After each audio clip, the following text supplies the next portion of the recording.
बड़ी खुशी की बात है कि कांग्रेस वर्किंग कमेटी का जो सर्वसम्मति से प्रस्ताव था, जो हम लोगों ने राहुल गांधी जी को आग्रह किया था वर्किंग कमेटी ने, उस आग्रह को उन्होंने स्वीकार किया और कांग्रेस पार्लियामेंट्री पार्टी की चेयरपर्सन सोनिया गांधी जी ने राहुल गांधी जी को नमोनित किया है नेता प्रतिपक्ष के रूप में। राहुल गांधी जी के लीडर ऑफ ऑपोजिशन बनने से न सिर्फ कांग्रेस में, कांग्रेस कार्यकर्ताओं में, लेकिन पूरा विपक्ष, समूचा जो इंडिया अलायंस है, सभी लोगों में एक ऊर्जा का संचार हुआ है।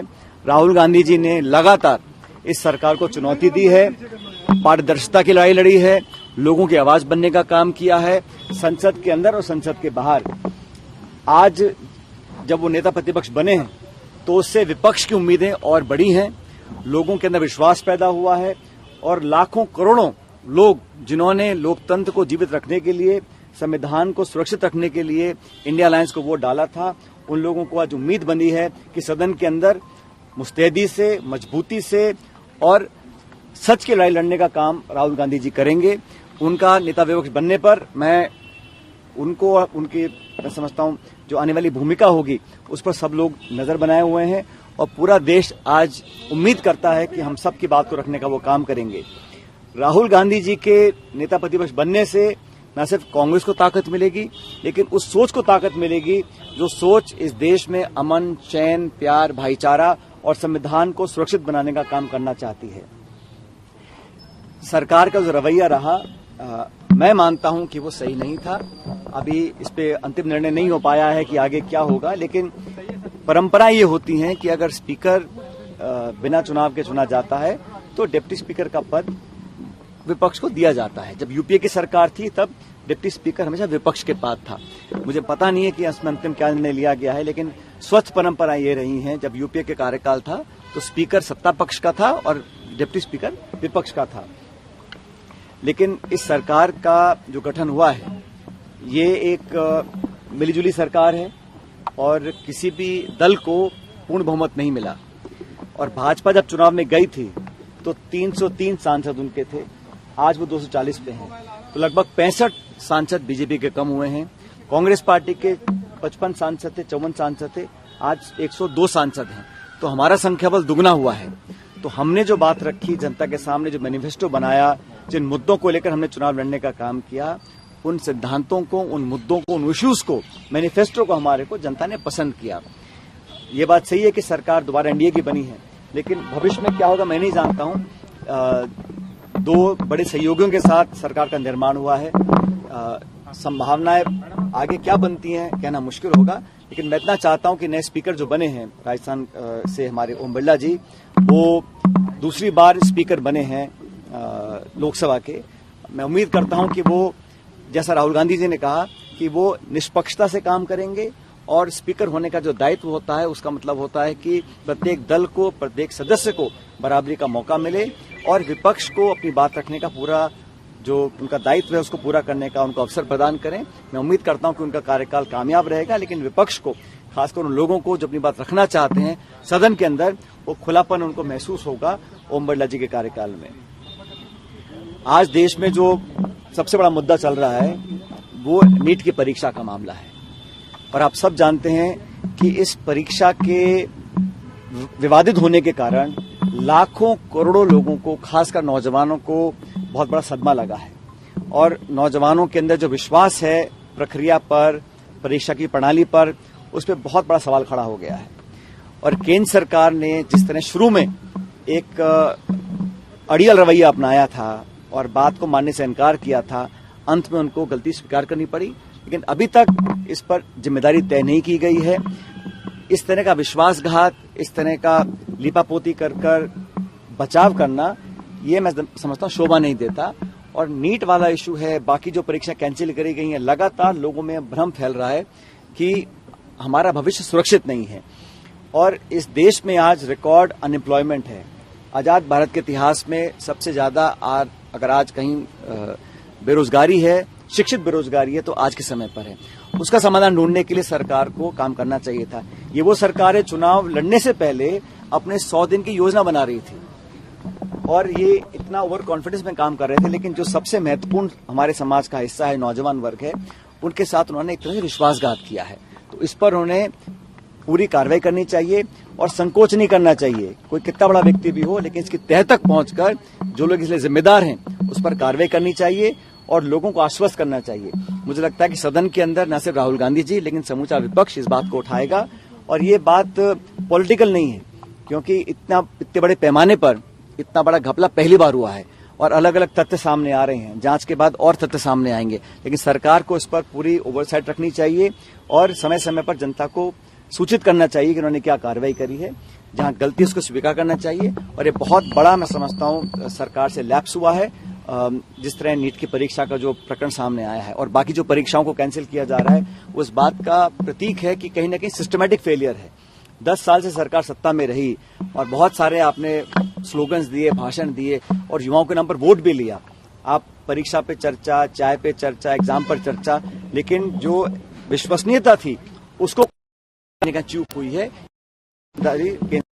को लेनी चाहिए और करेक्टिव देना चाहिए। सर, केजरीवाल इलेक्शन होने राजस्थान इंडिया अलायंस रहेगा या फिर हम लोग हमेशा से एक दूसरे से बात करके चुनाव लड़े हैं। इंडिया अलायंस पहले भी मजबूत था, आज भी मजबूत है और आने वाले समय में और मजबूत होगा। जहां जहां चुनाव होंगे वहां पहले से ही हम लोग अपने सीट जीते हुए थे। इस बार हम और अधिक मार्जिन से सीट जीत कर आएंगे, क्योंकि राज्य सरकार का पिछले कुछ महीनों का जो कार्यकाल है, जो प्रदेश में हालात बने हुए हैं बिजली के, पानी के, लोग परेशान हैं और सरकार में कहने का उलझन मुझे दिखती है। तो जनता को अगर मूलभूत सुविधाएं दिलाने में सरकार नाकामयाब हो रही है तो उसका परिणाम भी चुनाव में आएगा और उपचुनाव भी मैं समझता हूं बहुत मजबूती से हम लोग लड़ेंगे और लोग जीतेंगे। और अभी जो कार्रवाई हुई है कोटा में, पॉलिटिकल पार्टी परमिशन लेने के बाद अपना आंदोलन कर रही है। आंदोलन किसके लिए कर रही है? बिजली पानी के लिए कर रही है। तो बजाय इसके कि जनता को राहत दें, इस प्रकार की आक्रामक कार्रवाई करना प्रमुख विपक्षी पार्टी के साथ, प्रदेश अध्यक्ष के साथ, नेता प्रतिपक्ष के साथ, मैं समझता हूं ठीक नहीं है। क्योंकि परमिशन के बाद वो धरना वहां किया गया और धरने पर जो हम लोगों ने बात रखी उसका संज्ञान लेकर जनता को सुविधा देने का काम सरकार को करना चाहिए। बजाय इसके कि हम बिजली पानी की राहत दें, हम अपने विरोधियों पर आक्रमण करें, उन पर एफआईआर रजिस्टर कर लें।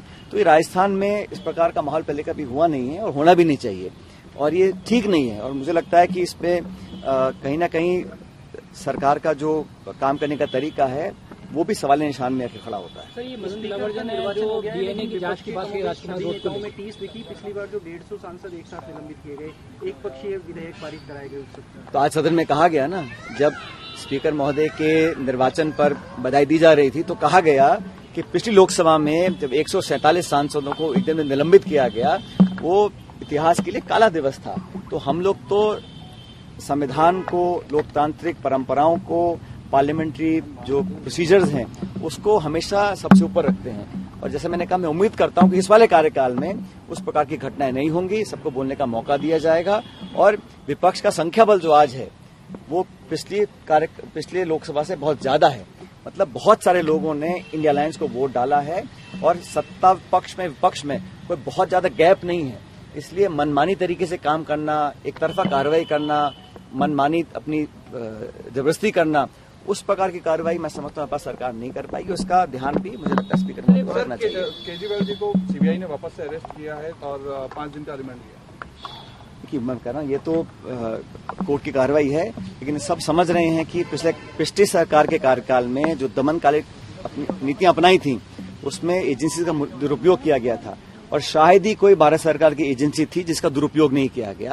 लेकिन इस चुनाव के परिणाम से सरकार को जनता ने आईना दिखाया है कि आप बेवजह सरकारी एजेंसी का दुरुपयोग नहीं करिएगा और लोगों को दबाने का, विपक्ष की आवाज को कुचलने का काम सरकार नहीं करे। ये संदेश स्पष्ट है और मैं मानता हूं कि इस लोकसभा चुनाव में सरकार का निर्माण होना, हार जीत होना, आंकड़े आना अलग बात है, लेकिन जो सबसे बड़ा संदेश है वो संदेश ये है कि स्टेट पावर का, स्टेट एजेंसीज का, सरकार की ताकत का धड़ल्ले से जो मिसयूज किया गया, जो लापरवाही से उसका मिसयूज किया गया, उस पर अंकुश लगाने का काम सरकार को करना चाहिए। और जनता ने ये भी कहा, विपक्ष ने कहा कि संविधान की जो मूल भावनाएं हैं उसको कहीं ना कहीं ठेस पहुंचाने का काम ये सरकार कर सकती है। जनता ने इंडिया अलायंस और कांग्रेस के तमाम विपक्ष के नेताओं को आपने देखा होगा, हम सब ये बात बोल रहे थे, हमारी बात को बहुत हद तक लोगों ने स्वीकार किया है। तो विधानसभा का 11 सत्र शुरू लोकसभा होने वाला सीटें है। जीती हैं कांग्रेस ने राजस्थान में, बड़ी इंप्रूवमेंट है। क्या आपको लगता है कि अच्छा साइन है कांग्रेस के लिए 2028 के लिए? भाई हम लोगों ने बहुत अच्छा परफॉर्म किया है, तभी तो हमारा संख्या दुगना हुआ है। हम महाराष्ट्र में, हरियाणा में, राजस्थान में हर जगह हमारी संख्या बड़ी है। और मैं हमेशा से कहता हूं, जहां पर बीजेपी कांग्रेस का 1-to-1 कॉन्टेस्ट है, वहां पर कांग्रेस का स्ट्राइक रेट पहले से बहुत बेहतर हुआ है। इसलिए हम लोग आज इजाफे में हैं। हम लोग 100 से ऊपर हमारे सांसद जीत कर आए हैं, तो ये शुभ संकेत है। आने वाले समय में चुनाव हरियाणा में है, महाराष्ट्र में है, वहां की तैयारी हो रही है। आज भी दिल्ली में हरियाणा को लेकर बहुत बड़ी मीटिंग खड़गे साहब और राहुल गांधी जी कर रहे हैं। अलग अलग राज्यों की तैयारी कर रहे हैं। जम्मू कश्मीर में चुनाव है, वहां की हम तैयारी कर रहे हैं। तो हम लोग पूरी तैयारी, उपचुनाव की तैयारी हो रखी है। पार्टी ने कमर कस के उपचुनाव की प्रिपरेशन तैयारी कर रखी है। स्टेट इलेक्शंस की तैयारी हम लोग कर रखी है। तो कांग्रेस कार्यकर्ताओं में उत्साह का माहौल है और इस परिणाम से हम लोग काफी तक संतुष्ट भी हैं, लेकिन अभी बहुत काम करना बाकी है। जिन राज्यों में हम लोग अच्छा नहीं कर पाए, वहां के लिए हमने टीम गठित करी है और वो टीम एक फैक्ट फाइंडिंग रिपोर्ट आलाकमान को पेश करेगी। वहां पर जो करेक्टिव मेजर्स लेने वो लेंगे। जिन स्टेट्स में हम लोग अच्छा नहीं कर पाए, वहां पर हम अभी बहुत पोटेंशियल है वहां पर और अच्छा करने का आने वाले समय में। आपने यहाँ यूथ को आगे बढ़, राजस्थान में आपने यूथ को आगे बढ़ाया था और यूथ ने रिजल्ट भी उस तरीके का दिया। तो आगे आने वाले जो चुनाव है उसमें संभवतः माना जाए कि यूथ को ये तो हमेशा से ही सोनिया गांधी जी, राहुल गांधी जी ने कांग्रेस के अंदर जितना हो सका उतना नौजवानों को मौका देने का काम किया है। उदयपुर डिक्लेरेशन में हमने कहा था कि 50% जो हमारे पार्टी के पद हैं वो उन लोगों को मिलेंगे जिनकी उम्र 50 साल से कम है। ऐसा ऐतिहासिक डिक्लेरेशन किसी और पॉलिटिकल पार्टी ने नहीं किया है। आप कल्पना कीजिए, इतनी बड़ी राष्ट्रीय पार्टी है, सारे पदों को हमने कहा 50% of all post will go to people below age of 50। इतना बड़ा युवाओं के प्रति हमारा जो कमिटमेंट है उसको लोगों ने स्वीकार किया है। इसीलिए राजस्थान समेत अनेक राज्यों में नए लोगों को मौका बार बार हम लोग दे रहे हैं और जनता भी हमारे निर्णय का स्वीकार कर उसका पुरस्कारित कर रही है। तो राजस्थान में संगठन को लेकर के अगर देखा जाए तो जो चुनाव के नतीजे हैं, इसमें संगठन में बड़े बदलाव देखने को मिलेंगे, कुछ नए चेंजेस? नहीं, देखो ऐसा है, ऐसा कुछ नहीं है। अलग अलग समय पर राज्य में राष्ट्रीय लेवल पर बदलाव होते रहते हैं। जहां जहां डिमांड आती है, रिक्वायरमेंट होती है, और किस व्यक्ति से क्या जिम्मेदारी से उसका रोल निभाना है ये आलाकमान तय करता है। हम में से किसी को जो भी पद दिया जा रहा है उसमें हम लोग मिलकर काम कर रहे हैं। लेकिन ये बात सच है कि राहुल गांधी जी ने जिस प्रकार से पूरे देश में लोगों के अंदर एक अलग जगाई है, इस यात्रा के माध्यम से राहुल गांधी जी की भारत जोड़ो यात्रा, जो मैं समझता हूं एक इतिहास में किसी और नेता ने इतनी बड़ी यात्रा नहीं निकाली थी। उस यात्रा से एक संदेश गया था कि देश में जो माहौल है उसको बेहतर करने के लिए जो टकराव पैदा किया गया, जो आपस में बंटवारा किया गया, जो दमनकारी नीति अपनाई जा रही थी, उसको लोगों को जोड़ने के लिए कांग्रेस कार्यकर्ताओं के माध्यम से पूरे देश भर में जो यात्रा निकली थी उसका बहुत सकारात्मक संकेत गया है। और दोनों यात्राओं में मैं समझता हूं लगभग 10,000 किलोमीटर की यात्रा निकली है। उस यात्रा ने लोगों को जोड़ा, कार्यकर्ताओं को जोड़ा और कांग्रेस समेत इंडिया अलायंस के पार्टनर्स को भी इस यात्रा का फायदा मिला है। तो छत्तीसगढ़ में चुनाव रहा, किस तरह से देखते हैं? काफी मेहनत आप छत्तीसगढ़ में 11 सीटें हैं और हम लोग जब से राज्य का निर्माण हुआ है हमेशा हम 2 ही सीट जीत पाते हैं। जब चुनाव में जा रहे थे हम वहाँ 11 में से 2 सांसद थे। इस बार हम 1 जीते हैं और दूसरी सीट हमारे 1700 वोटों से। हर सीट पे जो जीत हार का मार्जिन कम हुआ है। हमारा वोट प्रतिशत उतना जितना पिछली बार था, कम नहीं हुआ है। लेकिन वहां पर हम लोग 2 मेंबर्स को नियुक्त किया गया है, वीरप्पा मोइली जी, हरीश चौधरी जी। वो अगले 4 दिन का दौरा कर रहे हैं परसों से, और छत्तीसगढ़ में हर एक जिले में जाकर लोगों से फीडबैक लेंगे और वहां पर क्या परिवर्तन लाना हम लोग लेकर आएंगे। वहां कार्यकर्ता मजबूत है, वोट शेयर इंटैक्ट है, लेकिन हमारा परिणाम इतना अच्छा नहीं आ सका, उस पर हम कार्रवाई करेंगे। जिन राज्यों में हम लोगों की संख्या बल कम है वहां पर लगातार हम सक्रिय हैं, चाहे वो तेलंगाना है, कर्नाटका है, मध्य प्रदेश है, आसाम है, उड़ीसा है। उन सभी स्टेट्स पर हम लोग रिपोर्ट लेकर तुरंत प्रभाव से वहां पर चेंजेस भी लेकर आएंगे जो हमें लगता है कि अनिवार्य हैं और लोगों को और आगे बढ़ने का मौका मिलेगा। सर, एक आदिवासियों को लेकर बयान आया था डीएनए जांच के लिए, यहाँ के नेता। मैंने कहा ना, जो सबसे बेस्ट उम्मीदवार थे पार्टी ने उम्मीदवार दिए, और आप सब लोग जो एग्जिट पोल निकालते थे उस एग्जिट पोल को भी अब लोग याद नहीं कर रहे हैं। आप लोग सब अलग अलग बातें बोलते थे और जब हम बोलते थे तो आप हमारा मजाक उड़ाते थे। आज परिस्थिति ये हो गई है कि आपको सवाल पूछना पड़ रहा है। मैं आपसे पूछूं कि आपने तो हमें 0 कहा था, 2 कहा था, 4 कहा था, हम जीते हैं 11-25 में से, और पिछली बार हम एक भी सीट नहीं जीत पाए थे। तो बड़ा परिवर्तन है, ये रिफ्लेक्शन है केंद्र सरकार और राज्य सरकार की पॉलिसीज का, उनकी गवर्नेंस का, उनके काम करने के तरीके का।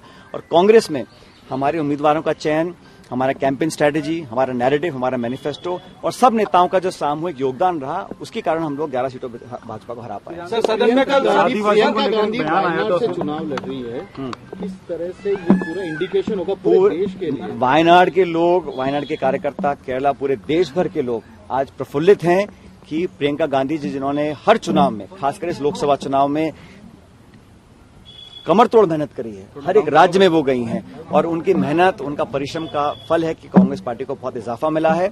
और मुझे खुशी है कि खड़गे साहब ने राहुल जी की रिक्वेस्ट पर और कार्यकर्ताओं की मांग पर वायनाड से जो उपचुनाव होंगे वहां पर प्रियंका जी को अपना उम्मीदवार बनाया है और मुझे लगता है कि बहुत बड़े बहुमत से प्रियंका गांधी जी वहां चुनाव जीतकर आएंगी और वायनाड के लोगों की आवाज बनेंगी संसद के अंदर।